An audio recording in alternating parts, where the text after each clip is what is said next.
Today we're learning how to make this beautiful animated puzzle tutorial in PowerPoint all the way from scratch, including the 4-piece puzzle as the full screen puzzle and the custom pieces. The tutorial consists of 3 steps. First we'll look at creating one puzzle piece, then the second step we'll look at creating a small 4-piece puzzle, and eventually we'll look at creating custom puzzle pieces, and we'll look at creating a full slide covered with puzzles. Let's start from a blank slide and right click Format Background.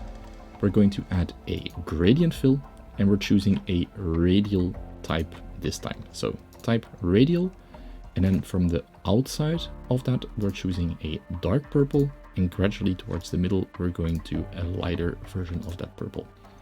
If you play with these settings, you can see the inner circle kind of shifts. So that way you can really customize it as you like it. Now let's start with the puzzle piece. And for that, we're going to add a shape, insert shape, and a round single corner of a rectangle. So a rectangle with one single corner, which is rounded. Let's turn it 90 degrees to the left and position it in the middle of our slide. Now we want to add a second shape, which is a trapezium. We're going to drag it on the slide. Let's zoom in a little bit and then position it on top and in the middle. So you really have to position it in the middle of your rounded rectangle. Select both shapes. Let's remove the outline because we don't need. And now we're going to add a circle. So add a circle and position that on top of the trapezium. Not exactly on top, but a little bit lower so the borders kind of flow into one another. Also remove the outline for this. And then you can right click, group them together. Now you can reduce the size if you want. And this is the extra piece that we can add to each side to create that puzzle effect. We're going to use this exact piece also to create the cutout. So let's right click, ungroup first, and merge this together if we're happy. Union. And we can create a copy. I'll change the color so it becomes clear. Rotate it and position it at the bottom. In this case we want to create the outline or the cutout of that shape. Let's select all the objects and control click to create a duplicate. This way we have a working file for later. Select a rounded rectangle and select the external piece. And now we're going to shape format, merge shapes, union. Select that shape, select the part you want to cut out, merge shapes and subtract. And this way we have created a part which is cut out of that shape. Here you can see it. And this is how you can create a simple puzzle piece. Now as the next step, let's look into how we can create a simple 4-step puzzle piece. Let's right click, duplicate the slide to have a nice working area for the 4-piece puzzle. Hold Control and hold Shift while you drag, rotate it 90 degrees and then position it next to the existing puzzle piece. Let's give it a different color, with this one a slightly darker color, and then create a copy again. Hold Control while you drag, position it at the bottom right, and do it once more and position it at the bottom left. There we go. Now let's get some different colors in place. Darker purple, lighter purple, and maybe let's make this one pop out with some yellow. If you zoom in on your puzzle pieces and you notice there's a small border between the pieces, you can easily get this out by adding an outline to your shape. So shape outline and then give it the same color. But then you have to do the same for all the pieces so they remain the exact same size. This is a very good way to cover up the small mistakes if you don't have it perfectly. And last one for the dark purple. And this way we have a pretty nice looking 4-piece puzzle. If you want to move them together, you can select all of it. If you want to scale it down, you can't just scale it like this, but you have to right click group, Control G, and then you can scale it down if you want. In this case, let's ungroup and let's maybe drag one of the pieces apart, turn it about 45 degrees, and that gives us a nice infographic of 4 puzzle pieces. Some ideas of things that you can do with it: you can add some text to it. So let's add 01, change the font to make it white and change it to something very bold, increase the font size, center it in the middle. There we have the 4 steps. Let's make it a 4-step puzzle.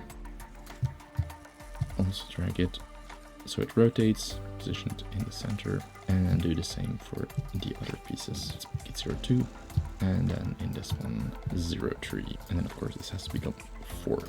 So the missing puzzle piece. You can add some text if you want. Let's add a title text box. Change the font to white. Let's use the same font, Montserrat, make it semi-bold, reduce the font size a bit, and let's label it with 01 at the front and create a text box below it with some dummy text. And there we go.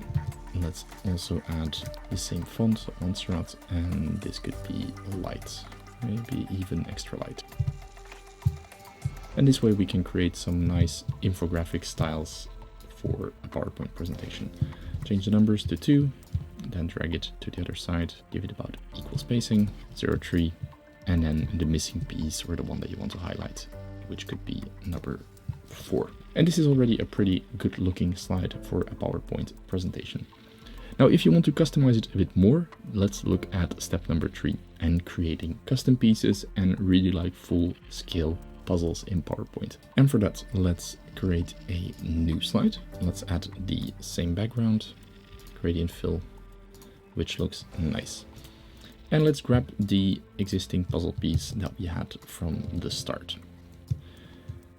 The only thing we want to change, if we want to create multiple puzzle pieces or like a large puzzle piece, we don't need that rounded corner because that will limit us connecting the different pieces. So you can either stretch it out entirely so you have a full square, or alternatively, you could also go to format shape, edit shape, change shape, and then select a rectangle to convert that shape. That's a pretty useful trick. If you want to create any other shape, it will work. But in this case, we just need a rectangle. So the idea of a puzzle is that it consists of multiple different pieces. So let's create some variants. Copy the cutouts and also the extension parts. Always just make sure that they line up perfectly in the middle. That's why we have these useful guidelines available. That way, if we create multiple pieces, we can easily connect them together. Create a copy. Let's create a variant, maybe one where we don't have the bottom. Let's create another one where we have the extension on the top. And for consistency, let's give it the same color. And then let's create another one. So this way we create all types of different puzzle pieces. Now let's do one with all different cutouts. So rotate them on both sides. Give them a different color to make it easy, to make it visible. Maybe one more where we have a corner piece, which means we don't need these two sides. And then maybe one more on the other side. It's always good to keep one of these working files in case you need any other puzzle piece later on. So let's start with these ones and create a duplicate just so we have that working file. And then let's merge these shapes together, union, send to back, and then select the background shape first, select the two different icons and then subtract. And this way we have created a perfect puzzle piece. We do the same for the others. I'll speed up this process. And there we have our final puzzle pieces. Now the good thing is if you keep your working file and your end file in the same size, the puzzle pieces will easily match together. If you start to reduce the size, you have to make sure that all puzzle pieces are reused in the same way. That is kind of obvious, but just a simple trick or something to keep in mind. This way we can just drag the puzzle pieces and connect them together as we like. Let's give them some different forms or different fill colors and create a nice puzzle. This one of course doesn't make sense, so let's add a complete fill at the bottom, do one more, and you can also rotate them around if needed. So this one we can rotate 180 degrees, then it fits in perfectly here. Now on this side we seem to be missing a piece to fully connect it with the edge, so that one we can easily recreate, and we need one where we have two cutouts and then one flat side. So for that, let's recreate this one. Let's create a duplicate, make it a flat side here, and then copy that piece to a final file, merge these shapes together real quick, and then subtract these two parts. And if you do a few, you'll notice that soon you'll have all the different puzzle pieces that you need. Of course, you can also rotate the shape, so flip it horizontally, and that way it will match.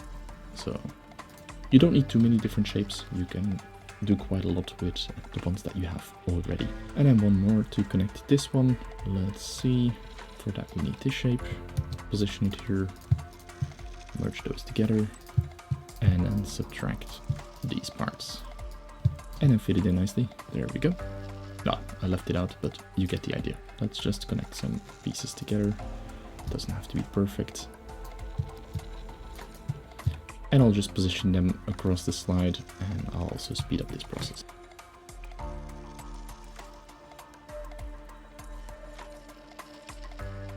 And then once you're happy with the result, you can position them on the slide as you like, and then also maybe take some pieces out, rotate some pieces to different parts, so you can create the effect of a real puzzle. Take some pieces out, rotate them, and position them across the slide. The only thing I want to do to get some more contrast for the purple colors, so for that we're going to select them all, right click format object, and let's maybe add a gradient fill with one of the preset colors, something light which pops out. That looks pretty neat. And then maybe all from the bottom left. And if you want to have that shape, because we rotated our shapes and now the light angle is coming from different points. Here you see it from the left of the piece, here it's coming from the bottom right, from the right. So if you do rotate with shape, if you uncheck that, the light will come from the same angle on all the different pieces. So that is quite a useful trick to know. And in this case, let's maybe have the light come in from the top or right. Let's add a similar shine to the pieces, the lighter pieces, so gradient presets. Let's go for a lighter one. And that's maybe a bit too much. That looks about right. And also rotate with shape, uncheck that, and have a light coming from the same side. There we go. That looks pretty good. And now as an extra bonus, there are some extra things you could do.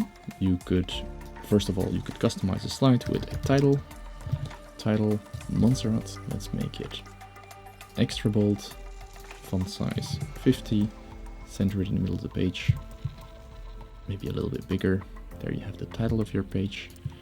Create a copy, reduce the size, change it to light, and then subtitle. This way you have a nice subtitle for your page. And then if we want to create some animation effect, we can duplicate this slide and then position the blocks or the puzzle pieces as if they were fitting. So the ones that are outside of the puzzle, let's rotate them a little bit and connect them to the actual puzzle. And then this one, the last one, put it straight and put it in the middle. The blocks that we've selected, we want to bring them to the front. So right click, bring to front. And we also want to make sure we do that on the other side. So that way the puzzle pieces will fly on top of the other and not just through each other. And then let's add a transition and a morph transition. And look at that, how nicely the puzzle pieces fit in together. Let's play that on full screen. And then once we click, the puzzle pieces will animate into each other in perfect place. And that means, of course, you can do the same for the puzzle piece number 4. So for the first slide, let's do the same. Let's rotate the yellow piece. Let's also rotate the text number, keep it in the middle, and then position it with the different blocks. And let's add a morph transition to this as well. And that way you connect your puzzle piece. Now, isn't that a neat transition? And now you know how to create this beautiful puzzle animation in PowerPoint all the way from scratch with a 4-step puzzle, but also with a full-blown puzzle on your slides. Thanks a lot for watching. If you like this tutorial, make sure to like and subscribe, and hope to see you in the next video.